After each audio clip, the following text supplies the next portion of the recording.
Shalom bien-aimés dans le Seigneur, je voudrais aborder avec vous ce matin une thématique importante. La succession est quelque chose de normal. Je reprends. La succession est quelque chose de normal.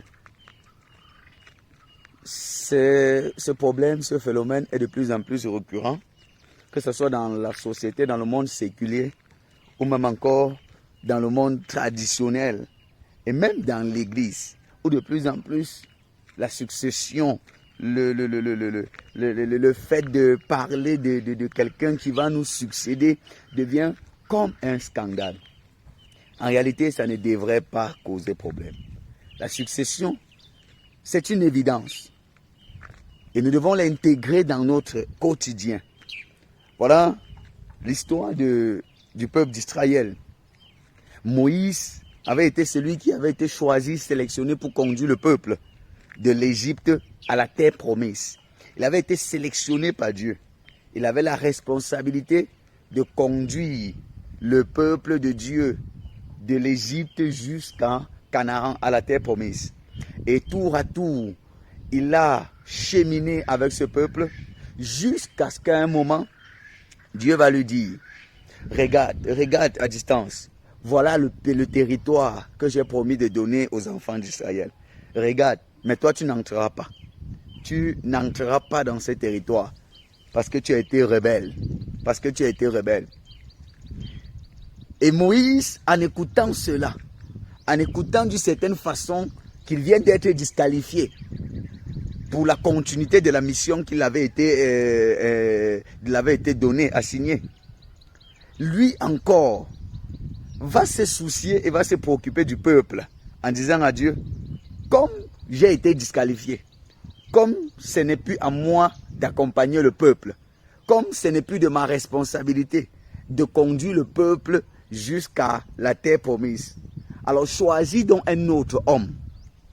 Choisis un autre homme qui conduira le peuple jusqu'à la terre promise, afin que le peuple, ton peuple, ne soit pas comme des brebis sans berger. Waouh! Vous voyez, on vient de dire à Moïse qu'il est disqualifié. On vient de dire à Moïse que ce n'est plus à lui d'amener le peuple à la terre promise. On vient de dire à Moïse, tu es disqualifié. Mais au lieu que Moïse soit rempli de colère, au lieu que Moïse, d'une certaine façon, se sente dans les lamentations, que Moïse se lamente, que Moïse soit aigri, amer, parce que ce n'est plus lui qui va finir le chantier qu'il avait commencé, parce que ce n'est plus lui qui va terminer le projet, la vision qu'il avait commencé. Moïse dit, Dieu, choisis alors une autre personne, plus capable que moi. Choisis alors une autre personne qui pourra achever et bien faire ce que je n'ai pas pu terminer. Vous savez, la vie est une continuité. Peu importe ce qu'on fait, la vie c'est une continuité.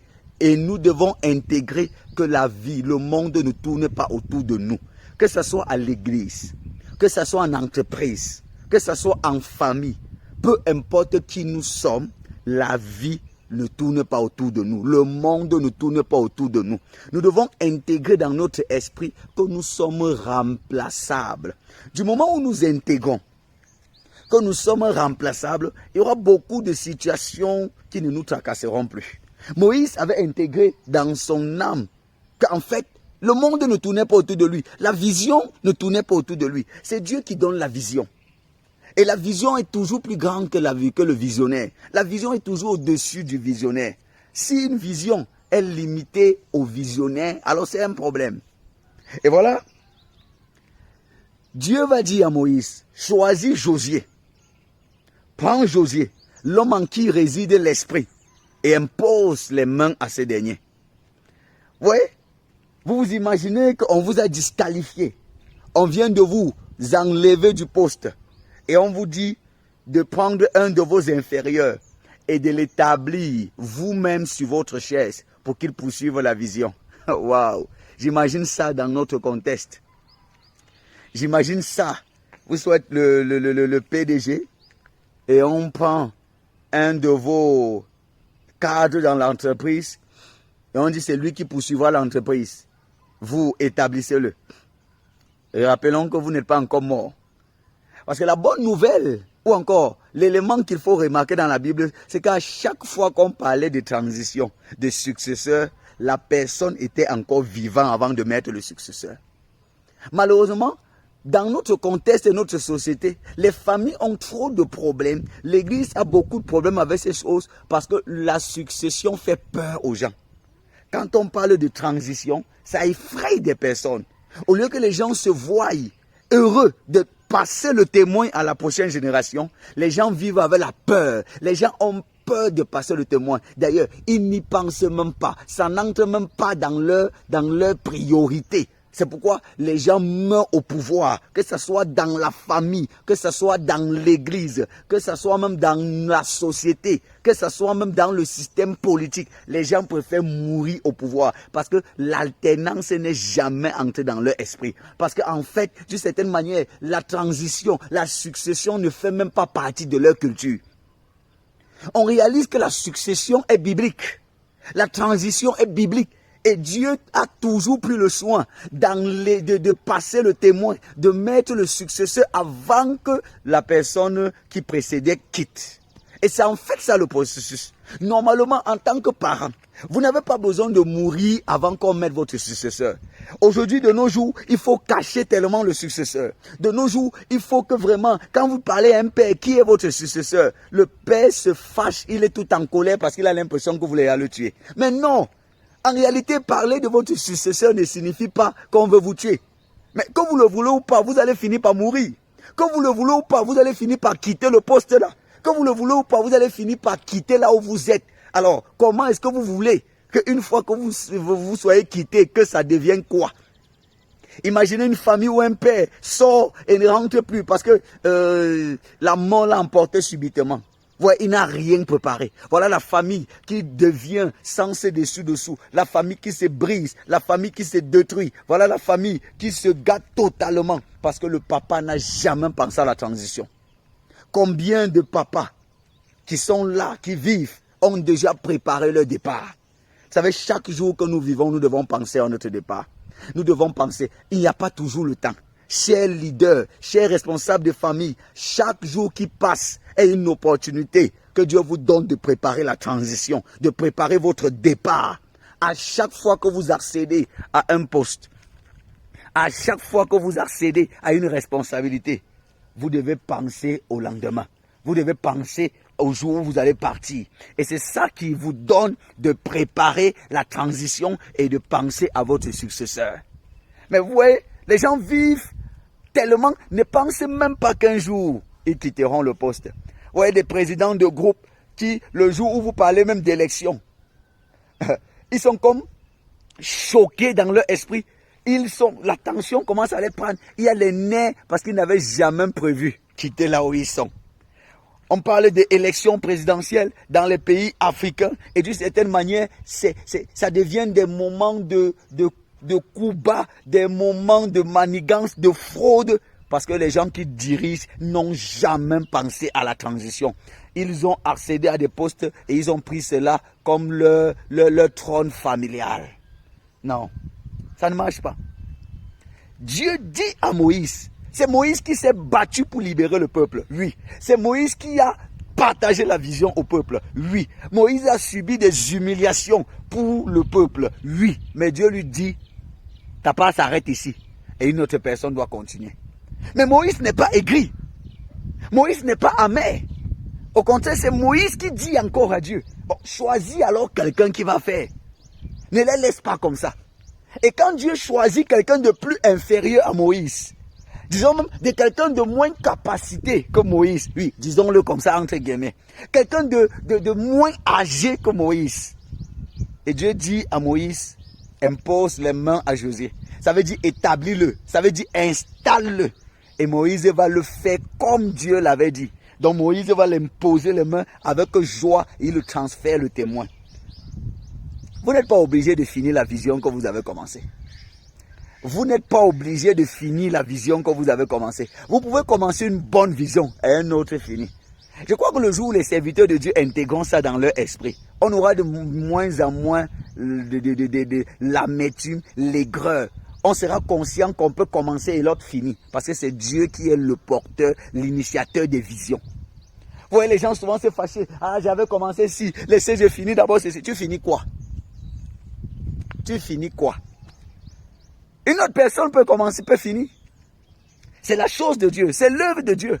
Même en famille, vous pouvez commencer une autre chose. Vous devez tout fonctionner avec la pensée de ce que quelqu'un peut finir ce que j'ai commencé. C'est pourquoi quand vous faites des choses, ne mettez pas tout que sur vous. Il ne faut pas faire, vous ne pouvez pas initier un projet, ce n'est que vous qui connaissez la vision, c'est vous qui connaissez les partenaires, c'est vous qui connaissez les contours de toutes choses, c'est vous qui avez... Donc, tout ne repose que sur vous. Mais c'est pourquoi quand vous allez mourir, la famille va s'arrêter. C'est pourquoi quand vous allez mourir, le projet va s'arrêter. Parce que vous avez tout centralisé sur vous. Or, vous oubliez un facteur, le facteur mort et le facteur maladie. Si la maladie vous frappe, si la mort vous frappe, que devient votre société? Que devient votre bureau? Que devient votre entreprise? Que devient votre famille? Chers parents, si la mort vous prenait aujourd'hui, que devient vos enfants? Que devient vos familles? Est-ce que vous avez pensé à qui va vous remplacer? Est-ce que vous montrez même les terrains que vous avez, les biens que vous avez? Tout le monde cache. Tout le monde cache. Non, la succession, c'est quelque chose de normal. La transition, le passage de témoin, c'est quelque chose de normal. Et c'est pourquoi Josué n'est pas choisi au hasard. Ça nous donne également de comprendre une deuxième leçon dans la succession. C'est Dieu qui choisit le successeur. Mais Dieu ne prend pas le successeur au hasard. Pas du tout. Dieu ne prend pas le successeur au hasard. Non. Vous vous rappelez que Josué était le serviteur de Moïse. Donc quand Josué servait Moïse, il ne savait même pas qu'il était en train de se préparer. Il était en stage pour une grosse destinée.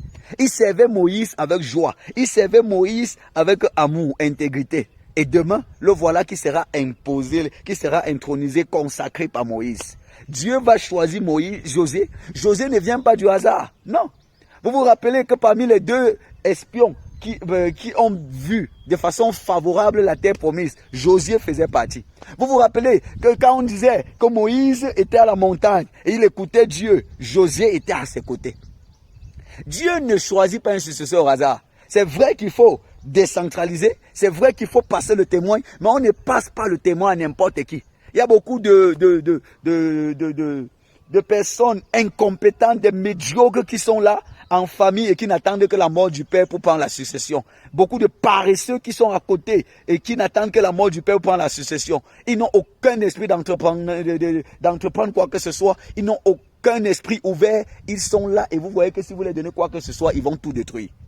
Vous voyez beaucoup de totaux aux côtés des leaders. Beaucoup de personnes paresseuses qui ne développent rien aux côtés des leaders. Tout ce qu'elles attendent, c'est simplement que le leader leur passe le témoin. Non, c'est Dieu qui choisit, mais Dieu ne choisit pas au hasard. Jamais.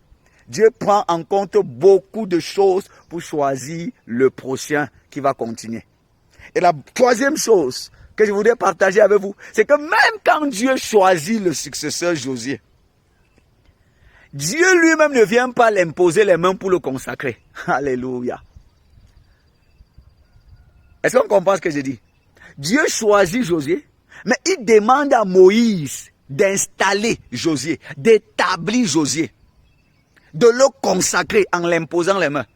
Donc, même si Moïse a été rebelle hier, et que Dieu l'appelle rebelle, et que Dieu a rejeté Moïse, Dieu reconnaît le principe des prédécesseurs.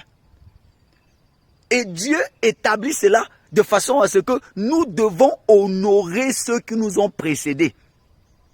Écoutez, un des principes dans la vie, quand vous voulez réussir et aller loin, vous devez toujours prendre la peine d'honorer ceux qui vous ont précédés. Prenez toujours la peine de célébrer ceux qui vous ont précédés, d'honorer ceux qui ont fait des choses que vous n'avez pas fait. Vous voyez, la vie, vous ne venez pas commencer quelque chose à zéro. Quand vous prenez une famille, quand vous prenez une communauté, quand vous prenez une entreprise, quand vous prenez une vision pour continuer avec, vous devez quand même reconnaître qu'il y a des gens qui ont conduit la vision jusqu'à là où vous êtes. Même s'il y a eu des choses que vous n'aimez pas, même s'il y a eu un certain nombre de défauts, même s'il y a eu des défaillances, intégrées dans votre esprit, que la vie ne commence pas avec vous. Vous recevez comme ça un certain héritage. Vous ne commencez pas à zéro. Et c'est pourquoi Dieu établit ce principe pour que nous puissions avoir de l'honneur, du respect et de la considération pour ceux qui nous ont précédés. Vous verrez certaines personnes qui viennent parce qu'ils ont succédé dans des familles qui banalisent tout une fois ce que leurs parents faisaient et initient pour eux. Vous venez de voir des personnes qui succèdent dans des entreprises et ils mettent tout de côté et ils veulent commencer. Genre, la récréation est terminée, maintenant on commence tout. Mais vous commencez quoi de nouveau? Pourquoi il y a quoi de nouveau sous le soleil?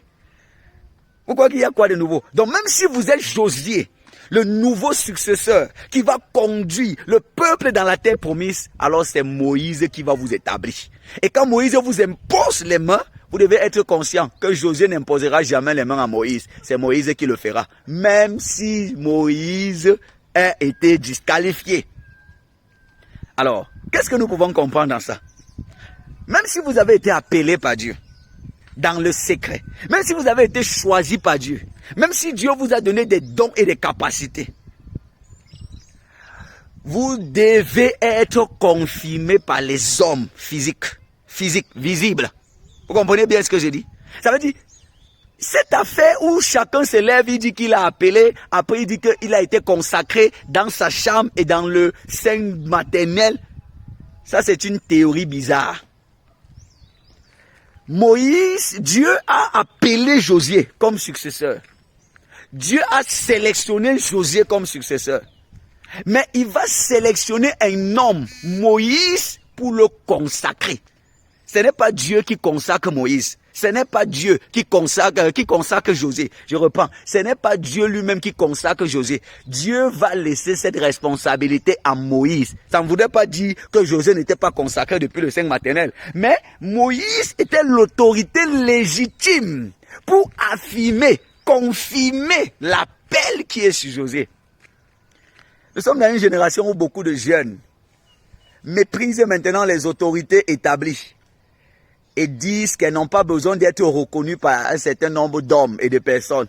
Soit disant telle personne n'est pas spirituelle, ou telle personne n'a pas le niveau, ou d'une certaine façon j'ai les dons plus que telle personne. Faites attention. Moïse était disqualifié, mais c'est lui qui a été choisi par Dieu pour établir Josué dans ses nouvelles fonctions. Faites attention. Peu importe l'appel que vous avez, laissez que les hommes vous reconnaissent. Laissez que les hommes vous confirment. Vous ne pouvez pas avoir un appel. Vous ne pouvez pas être appelé par Dieu et vous vous reconnaissez seul. Dieu respecte la terre. Dieu respecte le fonctionnement. La Bible dit, les cieux sont les cieux de l'Éternel. Mais la terre a été donnée au Fils de l'homme.